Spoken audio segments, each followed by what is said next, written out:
هو كده النادي الاهلي للتربيه والتعليم. النادي الاهلي للتربيه والتعليم. خلاص بقى دي امامي ما خلاص ياض، ما تنطر ياض بقى في اي داهيه ياض ولا في اي حته تاخدك. الاهلي منزل بيان من شويه بما معناه يعني يلا العبوا بعيد انت وهو. يلا نزل بيان لكونيا سبورت ان مفيش بيع لامام عاشور. خلاص امام عاشور ده بقى بتاعنا. بتاعنا مش اللي هو احنا حابينه وعايزينه يقعد معانا، لا هي مرضيه. يلا ياد مفيش، ما عندناش بنات للجواز. هو ده البين، ما عندناش بنات للجواز. فبعدين يا عم بتاعي انت ما تخلصونا يابا، عندنا ماتش بكره عالمي وعندنا برشلونه وعندنا موسم هيبتدي وعندنا والدنيا خربانه وانت في المهلبيه، او انت عامل ان انت في المهلبيه. ما تسأل يا ابني صحابك يا ابني، خدهم عبره يا ابني. مش هقول لك حسام حسن، مش هقول لك عصام الحضري، ومش هقول لك غيره وابراهيم سعيد، لا هقول لك صحابك صالح جمعه ومؤمن وكهربا. هيقولوا لك يا ابني، وبيطلعوا يقولوا لغايه دلوقتي كده في الميديا وفي الاعلام نار الاهلي ولا جنة اي مكان تاني. ما تفوق يلا، ما تفوق يلا، انت في ايه يلا؟ وكل شويه تنزل لي ستوري بنسر الاهلي يا عم خلاص والله ماليك دعم من اي حد تاني.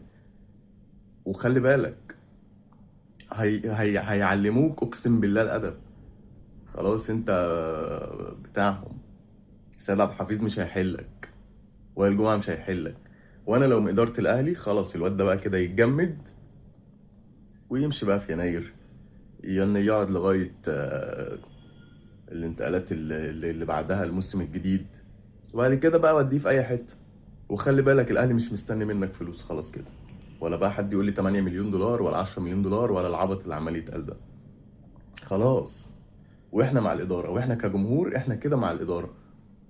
لأن صدقني انت مش هتلاقي العك اللي انت بتعمله ده. يعني مش هتكسب من وراه حاجة، مش هيطلع لك من وراه حاجة. ففكك بقى يا عم ايمان، انت بقى خلينا بقى في الباقي الفرقه، وخلينا نركز في اللي جاي وفي الموسم الجديد، في الموسم اللي هيبتدي. عشان احنا بجد زهقنا، احنا كجمهور زهقنا. وهم والله ما هيحلوك. اداره الاهلي مش هتحلك خلاص كده. هو الشغل بقى شغل مرضيه، وبيتعاملوا معاك بنفس المنطلق والمبدأ بتاعك. هي مرضيه بمرضيه.